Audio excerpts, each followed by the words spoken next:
इस देश की संसद में 1952 में ये बात आई कि गोरक्षा का कानून बनना चाहिए, गांधी जी की आत्मा को श्रद्धांजलि यही होगी। तो गांधी जी के सबसे परम प्रिय शिष्य पंडित जवाहरलाल नेहरू संसद में खड़े हुए। उन्होंने कहा ठीक है, अगर गोरक्षा का कानून बनना चाहिए तो इस पे प्रस्ताव आना चाहिए। तो संसद में एक सांसद हुआ करते थे, उनका नाम था महावीर त्यागी। वो आर्य समाजी थे और हर बार सोनीपत से चुनाव लड़के जीते वो भारत की संसद में। सबसे पहला चुनाव 1952 में हुआ और बहुत भयंकर वोटों से जीत के आए थे। वो कांग्रेस में शामिल नहीं हुए, किसी भी पक्ष में शामिल नहीं हुए, वो निर्दलीय चुनाव लड़ते थे। तो महावीर त्यागी ने कहा ठीक है, मैं मेरे नाम से प्रस्ताव लाने की तैयारी करता हूं। उन्होंने प्रस्ताव लाया, उस पर बहस हुई। बहस के बाद यह तय किया गया कि वोट किया जाए इस पर। तो जब वोट करने का दिन आया तो नेहरू जी ने एक बयान दिया जो लोकसभा के रिकॉर्ड पर है, आप चाहें तो रिकॉर्ड में पढ़ सकते हैं। नेहरू जी ने कहा कि अगर आज ये प्रस्ताव पारित हुआ तो मैं शाम को इस्तीफा दे दूंगा। अगर ये प्रस्ताव पारित हुआ तो मैं शाम को इस्तीफा दे दूंगा। मतलब गोरक्षा अगर हो गई इस देश में तो मैं प्रधानमंत्री नहीं रहूंगा। परिणाम क्या हुआ? परिणाम यह हुआ कि जो कांग्रेसी नेता गोरक्षा के समर्थन में संसद में भाषण करे और गोरक्षा के समर्थन में वोट डालने को तैयार हुए, नेहरू जी का यह वाक्य सुनते ही सब पलट गए। क्योंकि उस जमाने में क्या होता था, नेहरू जी अगर छोड़ दें पद तो फिर क्या होगा। सरदार पटेल की तब तक स्वर्गवास हो चुका था 1950 में, तो नेहरू जी अकेले नेता रह गए थे कांग्रेस में। कांग्रेसियों को ऐसा लगता था Nehru is India, India is Nehru. Bharat है तो नेहरू है, नेहरू है तो भारत है। और ये नारे बहुत बार लगाए गए इस देश में। कई बार ये भी कहा गया India is Indira, Indira is India. शायद इनकी स्वभाव ऐसी है कांग्रेसियों की। तो इन्होंने कहा कि नेहरू जी ने इस्तीफा दिया तो हम तो फिर गए। तो इतना हंगामा किया संसद में कि वोट ही नहीं हुआ और अगले दिन महावीर त्यागी को मजबूर कर दिया और वो प्रस्ताव वापस लेना पड़ा। महावीर त्यागी ने प्रस्ताव वापस लेते समय भाषण किया और वो बहुत ही जोरदार भाषण है, वो भी लोकसभा के रिकॉर्ड्स में है। उसमें उन्होंने कहा कि मिस्टर नेहरू, पंडित नेहरू, मैं आपको याद दिलाता हूं कि आप महात्मा गांधी के परम प्रिय शिष्य हैं। गांधी जी ने वायदा किया था कि आजादी मिलने के बाद पहली सरकार बनेगी तो सबसे पहला कानून गोरक्षा का बनेगा। अब आप ही उससे हट रहे हैं तो हम कैसे माने कि आप गांधी जी के शिष्य हैं। इससे भी आगे कहा कि नेहरू जी, मैं आपको आपके पुराने भाषणों की याद दिलाता हूं जो आपने अलग अलग समय पर अलग अलग जगह दिए हैं और हर जगह आपने एक ही बात कही है कि मुझे किसी कत्ल खाने के सामने से गुजरना पड़े तो घिन आती है और अंदर से आत्मा द्रोह करती है। ये कत्ल खाने तत्काल बंद हो, ये आपने कितनी बार कहा है, लेकिन जब समय आया कानून बनाने का और गो हत्या रोकने का तो आप पीछे हट रहे हैं। नेहरू जी ने उनके इन सब बातों का कोई उत्तर नहीं दिया। उसके बाद क्या हुआ, बात आई गई हो गई, प्रस्ताव पारित नहीं हुआ। थोड़े दिन के बाद सन 1956 में नेहरू जी ने एक चिट्ठी लिखी सभी मुख्यमंत्री, और ये भी रिकॉर्ड में है।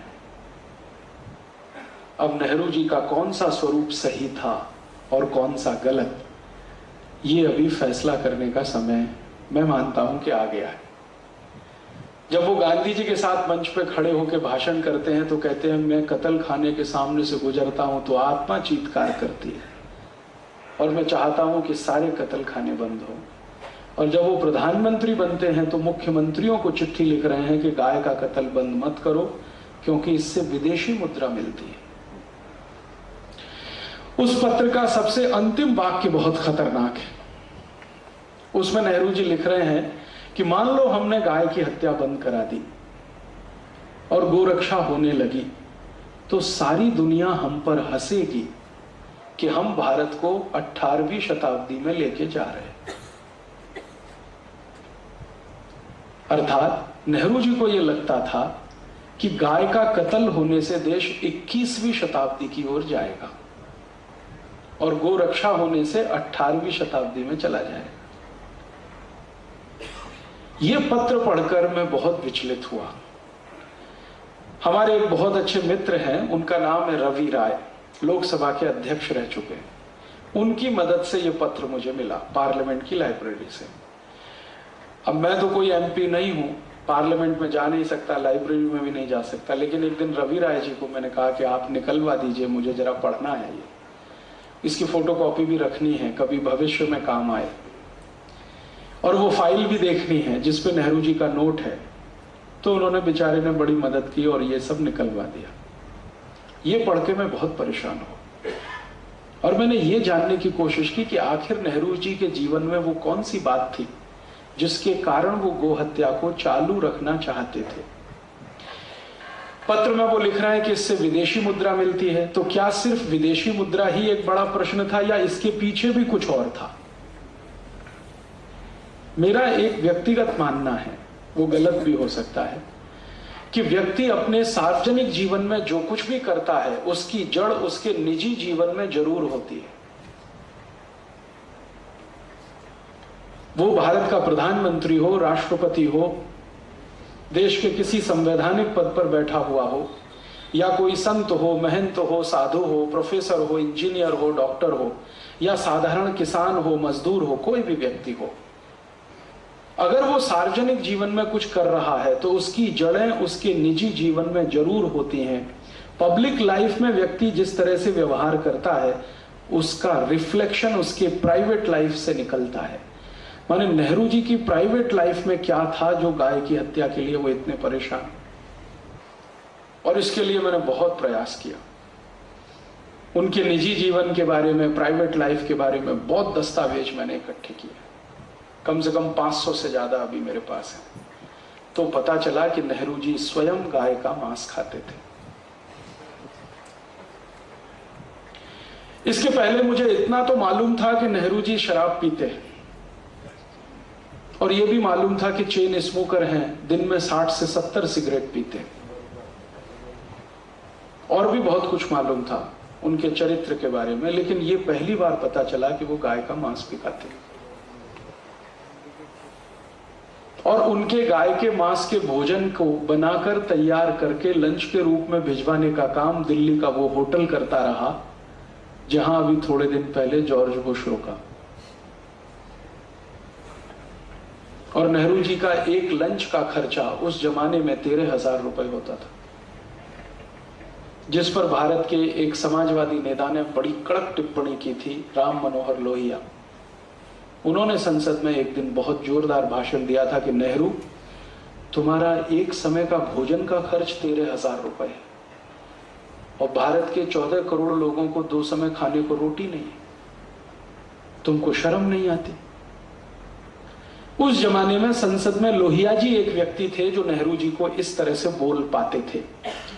बाकी तो सब नेहरू के आगे पीछे दुम हिला के घूमते रहते थे। तो जब ये दस्तावेज मिल गए तो मैं समझ गया कि नेहरू जी के मन में गाय के प्रति जो प्रेम था वो दिखावे का था, गांधी जी को प्रभावित करने के लिए था और भारत का प्रधानमंत्री बनने के लिए था। एक बार प्रधानमंत्री बन गए, अब तो कोई कष्ट नहीं है, कोई रोकने वाला नहीं, कोई टोकने वाला नहीं, और सरदार पटेल की मृत्यु के बाद तो कोई नहीं उनके सामने चुनौती देने वाला। तो उनका असली रूप पूरे देश के सामने आया। और ये जितनी बातें मैंने आपसे कही हैं ये सब भारत की लोकसभा के रिकॉर्ड्स पर मौजूद हैं। कभी इतिहास लिखा जाए तो ये सब उसमें आ जाए। तो हम समझ सकते हैं कि नेहरू जी से कोई अपेक्षा नहीं कि वो गाय की रक्षा करने के लिए कुछ करें।